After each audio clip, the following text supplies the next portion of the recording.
வணக்கம். செய்திகள் வாசிப்பவர் செல்வம். ஓசூர் வனக்கோட்டத்தில் யானைகளின் நடமாட்டத்தை கண்காணிக்க செயற்கை நுண்ணறிவு கேமராக்கள் மைய திறப்பு விழா. கிருஷ்ணகிரி மாவட்டம் ஓசூர் வனக்கோட்டமானது 1492 சதுர கிலோமீட்டர் பரப்பளவை கொண்டு மாவட்டத்தின் மொத்த பரப்பளவு 29 டிகிரி மாவட்டம் முழுவதும் பரவலாக உள்ளது. இங்கு வாழும் அதிக அளவிலான அரிய வகை வன உயிரினங்களை பாதுகாப்பினை கருத்தில் கொண்டு காவேரி வடக்கு வன உயிரின சரணாலயம் மற்றும் காவேரி தெற்கு வன உயிரின சரணாலயம் அறிவிக்கை செய்து செயல்பட்டு வருகிறது. இங்கு யானைகள், புலிகள், சிறுத்தைகள், காட்டெருமைகள், புள்ளிமான்கள், காட்டுமான்கள், மயில்கள் மற்றும் இதர பறவைகள் இனங்கள் உள்ளிட்டவை அரிய வனவிலங்குகளும் வசிக்கின்றன. யானைகள் நடமாட்டம் ஓசூர் வனக்கோட்டத்திற்கு கர்நாடக மாநிலத்தில் உள்ள பனேர்கட்டா தேசிய பூங்கா மற்றும் காவிரி வன உயிரின சரணாலயத்தில் இருந்து ஒவ்வொரு ஆண்டும் அக்டோபர் மாதத்தில் சுமார் 125 முதல் 150 எண்ணிக்கையிலான யானைகள் தளி, ஜவளகிரி காப்பு காடுகளில் நுழைந்து தேன்கனிக்கோட்டை, நெகனூர், உடையதுர்கம், சானமாவு, செட்டிப்பள்ளி மற்றும் மகாராஜக்கடை காப்பு காடுகள் வழியாக ஆந்திர மாநிலம் கவுண்டாய சரணாலயம் மற்றும் ஸ்ரீ வெங்கடேஸ்வரா சரணாலயம் வரை சென்று மீண்டும் ஏப்ரல், மே மாதங்களில் திரும்பி வருவதை வழக்கமாக கொண்டுள்ளன. இவ்வாறு வரும் யானைகள் கூட்டங்கள் ஓசூர் வனக்கோட்டத்தில் காப்பு காடுகளை ஒட்டியுள்ள விவசாய நிலங்களில் உள்ள விவசாய பயிர்களை உண்டும் சேதப்படுத்தியும் மனித கால்நடை உயிரிழப்புகள் மற்றும் பொருட்டு சேதங்களை ஏற்படுத்தியும் வருகின்றன. இதனை கட்டுப்படுத்தும் பொருட்டு காப்பு காடுகளின் எல்லையோரம் யானை தண்டா அகழிகள் வெட்டப்பட்டும் சூரிய மின்வேலி அமைத்தும் நவீன வகையிலான தடுப்பு நடவடிக்கைகளான இரும்பு வடக்கம்பி வேலி மற்றும் தொங்கும் வகையிலான சூரிய மின்வேலி அமைத்தல், யானைகளுக்கு தேவையான நீர் ஆதாரங்களை ஏற்படுத்தி தருதல், வனப்பகுதியில் தீவன பயிர்களை வனப்பகுதியில் உற்பத்தி செய்யப்பட்டும் நடவடிக்கைகள் மேற்கொள்ளப்பட்டு வருகிறது. மேலும் இரவு நேரங்களில் யானைகளின் நடமாட்டத்தை கண்காணிக்கும் பொருட்டு தெர்மலா ட்ரோன் வாங்கப்பட்டுள்ளது. இதற்கு ஈப்பு ஒன்றுதலில் தொடர்ந்து சார்ஜ் செய்யும் வகையில் பேட்டரிகள் பொருத்தப்பட்டும் ஒரு பெரிய அளவிலான மானிட்டர் பொருத்தப்பட்டுள்ளது. இதை முறைக்கு களிறு என்று பெயர் சூட்டப்பட்டு செயல்பட்டு வருகிறது. அக்டோபர் மாதத்தில் வரும் யானைகள் சில யானைகள் தொடர்ச்சியாக காப்பு காடுகளான நெகனூர், சானுமாவு, செட்டிப்பள்ளி போன்ற காப்பு காடுகளில் தங்கி தொடர்ந்து பயிர் சேதம், மனித உயிரிழப்புகள், பொருட்சேதம் போன்றவற்றை ஏற்படுத்தி வருகின்றன. மேலும் காவிரி வடக்கு வன உயிரின சரணாலய எல்லைகளில் நவீன வகையிலான தடுப்புகள் இல்லா பகுதிகளில் இருந்தும் அவ்வப்பொழுது யானைகள் வெளியேறி பாதிப்புகளை ஏற்படுத்தி வருகின்றன. செயற்கை நுண்ணறிவு கேமராக்களை பயன்படுத்தி யானைகளின் நடமாட்டத்தை கண்காணித்தல், யானைகளை தொடர்ச்சியாக அடர்ந்த காப்பு காடுகளில் அதன் வழித்தடங்களில் நிலைநிறுத்தும் பொருட்டு காவேரி வடக்கு வன உயிரின சரணாலயத்தின் வடக்கு எல்லை பகுதியில் சுமார் 150 கிலோமீட்டர் நீளத்திற்கு நவீன வகையிலான தடுப்பு நடவடிக்கைகளை இரும்பு வடக்கம்பி வேலி அமைக்கப்பட வேண்டியுள்ளது. இதில் யானைகள் அடிக்கடி வெளியேறும் முக்கிய இடங்களில் கண்டறிந்து சுமார் 35 கிலோமீட்டர் நீளத்திற்கு ஏற்கனவே இரும்பு வட கம்பி வேலி அமைக்கப்பட்டுள்ளது. மேலும் மீதி தொலைவிற்கும் கம்பி வேலி அமைக்க நடவடிக்கை மேற்கொள்ளப்பட்டு வருகின்றது.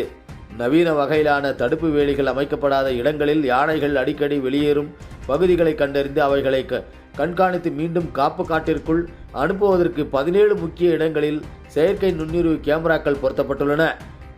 இந்த நவீன வகையிலான நுண்ணறிவு கேமராக்கள் கடந்த 2023, 2024 ஆண்டு தொடங்கி அமைக்கப்பட்டுள்ளது. இந்த கேமராக்களுடன் 2 பேக்ஸ்டு இன்சிடென்ட் கேமராக்கள் பொருத்தப்பட்டு 360.0 சுற்றிலும் கண்காணிக்கப்படும்.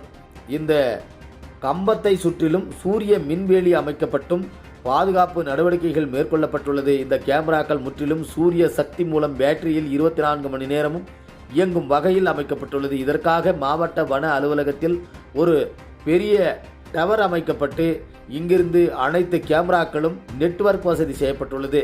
இந்த கேமராக்களுடன் கொண்டு தனியாக மென்பொருள் சாப்டர் உருவாக்கப்பட்டு யானைகளின் உருவம் பல்வேறு கோணங்களில் பதவேற்றம் செய்யப்பட்டுள்ளது. இதற்காக முதுமலையில் உள்ள தெப்பக்காடு யானைகள் முகாமிற்கு சென்று வளர்ப்பு யானைகள், காட்டு யானைகளின் உருவம் பதவேற்றப்பட்டுள்ளது. இதன் காரணமாக யானைகள் எந்த கோணத்தில் தென்பட்டாலும் இந்த கேமராக்கள் அடையாளம் கண்டு காட்டப்பட்டு அறைக்குள் தகவல் சென்றுவிடும். இதற்கான கட்டுப்பாட்டு அறை ஓசூர் வனக்கோட்ட மாவட்ட வன அலுவலகத்தில் உள்ளது. இக்கட்டுப்பாட்டு அறையில் பெரிய அளவிலான டிவிக்கள் மற்றும் கணினிகள் வைக்கப்பட்டு இதற்காக தனியாக தொழில்நுட்ப உதவியாளர் பணியமர்த்தப்பட்டுள்ளனர். யானைகள் காப்பு காட்டை விட்டு வெளியேறும்போது இங்கிருந்து உடனடியாக களத்தில் உள்ள வன அலுவலர்கள் தொடர்பு கொண்டு தகவல் தெரிவிப்பதன் மூலமாக யானைகளை கண்காணித்து மீண்டும் காப்பு காட்டிற்குள் அனுப்ப ஏதுவாக அமையும். மேலும் இச்செய்திகளை ஏற்கனவே வனத்துறையின் மூலமாக செயல்படுத்தப்பட்டு வரும் தடம் என்னும் வாட்ஸ்அப் குழுக்களிலும் குறிஞ்சிலஞ்சி நிலமும் என்னும் மென்பொருள் மூலமாக குறுஞ்செய்திகள் பகிரப்படும் போது அப்பகுதியில் உள்ள விவசாயிகள் மற்றும் பொதுமக்கள் எச்சரிக்கையுடனும் பாதுகாப்பாகவும் இருப்பார்கள். மேலும் இக்கேமராக்களில் உள்ள இடங்களில் ஒளி எழுப்பும் முறையும் செயல்படுத்தப்பட்டுள்ளது. நுண்ணறிவு கேமராக்களானது கட்டுப்பாட்டு அறையிலான 29/7/2024 ஓசூர் வனக்கோட்ட வன உயிரின காப்பாளர் செல்வி கார்த்திகேயனி அவர்கள் தலைமையில் தேன்கனிக்கோட்டை துணை காவல் கண்காணிப்பாளர் திருமதி சாந்தி அவர்கள் மற்றும் ஓசூர் காவல் துணை கண்காணிப்பாளர் திரு பாபு பிரசாந்த் அவர்களால் திறந்து வைக்கப்பட்டது. உடன் கேமராக்கள் பொருத்தப்பட்டுள்ள பகுதியில் உள்ள தமிழ்நாடு காடு வளர்ப்பு திட்ட கிராம ஊர் தலைவர்கள் மற்றும் முக்கியஸ்தாரர்கள் தேன்கனிக்கோட்டை வனசரகர உதவி வன பாதுகாப்பு காவலர் திரு கிரீஷ் ஹரிபாவ் பால்வே, ஓசூர் வனக்கோட்ட உதவி வன பாதுகாப்பு காவலர் திரு எம் ராஜமாரியப்பன், அனைத்து வனசரகர அலுவலர்கள், வனப்பணியாளர்கள், வைல்டு விஷன் தன்வாளர்வ தொண்டு நிறுவனத்தினர், கெனத் அண்டர்சன் நேச்சர் சொசைட்டி தன்வாளர் தொண்டு நிறுவனத்தின், டாடா எலக்ட்ரானிக்கல்ஸ் நிறுவனத்தினர் மற்றும் வெங்கடேஸ்வரா என்டர்பிரைசஸ் தலி மற்றும் பத்திரிகை தொலைக்காட்சி செய்தியாளர்கள் உள்ளிட்ட விழாவில் கலந்து கொண்டு சிறப்பித்தனர் என்பதும். ஓசூர் வனக்கோட்டத்தில் இருக்கிற யானை பிரச்சனையை சால்வ் பண்ணுறதுக்காக இப்போ தமிழ்நாடு இன்னோவேஷன் இனிஷியேட்டிவ்ஸுங்கிற ஒரு ஸ்கீமுக்கு கீழே ஒரு டிவிஷனுக்கு கிருஷ்ணகிரி மாவட்டத்திற்கு 1 கோடி ரூபாய் செலவில் நம்ம கேமராஸ் ஃபிக்ஸ் பண்ணியிருக்கிறோம். 17 இடத்துல கேமராஸ் போட்டிருக்கிறோம். ஜவளகிரி, தளி, நொகனூர், உடையதுர்கம், ஐயூர் பக்கத்தில் 17 இடங்களில் எங்கெங்கெல்லாம் யானைகள் ரெகுலராக வெளியில் வருதோ அந்த இடங்களில் நம்ம கேமராஸ் ஃபிக்ஸ் பண்ணியிருக்கிறோம். அந்த கேமராஸ் யானைகள் இப்போ முக்கியமாக யானைகள் வெளியில் வந்தால் உடனே நமக்கு அலர்ட் கொடுக்குது. அந்த கண்ட்ரோல் ரூம் அப்படிங்கிறது இங்கே forest office division forest office மத்திகிரியில் நமக்கு ஒரு கண்ட்ரோல் ரூம் இருக்குது. அதில் அந்த 17 கேமராலையும் என்ன ரெக்கார்ட் ஆகுது அப்படிங்கிறது நம்ம இந்த கமாண்ட் ரூமில் கண்ட்ரோல் ரூமில் பார்க்க முடியுது. அதில் யானைகள் ஸ்பெசிஃபிக்காக ரெக்கார்ட் ஆச்சு அப்படின்னா உடனே நம்ம ரேஞ்ச் டீமுக்கு அலர்ட் கொடுத்து அங்கே நம்மளுடைய டீமை மொபிலைஸ் பண்ணி நம்ம யானைகள் காட்டிலேருந்து வரவிடாமல் தடுக்கிறோம்.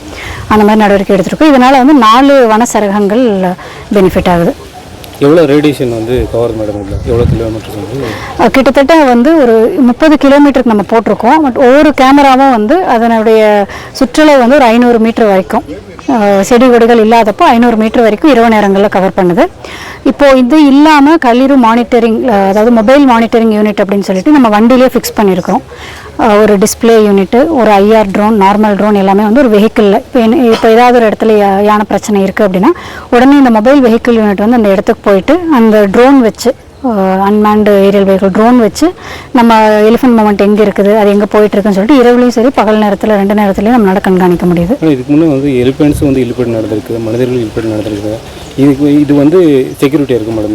இந்த பிளான் இது நம்ம கண்காணிப்பை அதிகப்படுத்துகிறோம். இப்போ இந்த கேமராக்கள் போடுறது மூலமாக இப்போ நம்ம எல்லா இடத்துலையும் இருக்க முடியாதுல்ல, நம்மளுடைய பார்வை எல்லா இடத்துலையும் இருக்க முடியாதுங்கிறதுனால cameras eyes of the department மாதிரி நம்ம ஐஸ் ஆஃப் த ஸ்டாஃப் மாதிரி நம்ம பண்ணுறோம். இப்போ அங்கங்கே மானிட்டரிங் அதிகப்படுத்தும் போது தகவல் பரிமாற்றம் அதிகமாக இருக்கும்.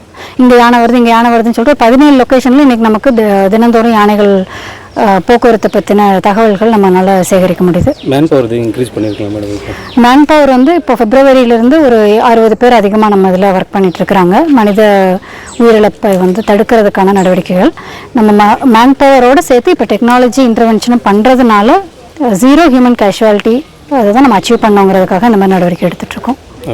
தேங்க்யூ.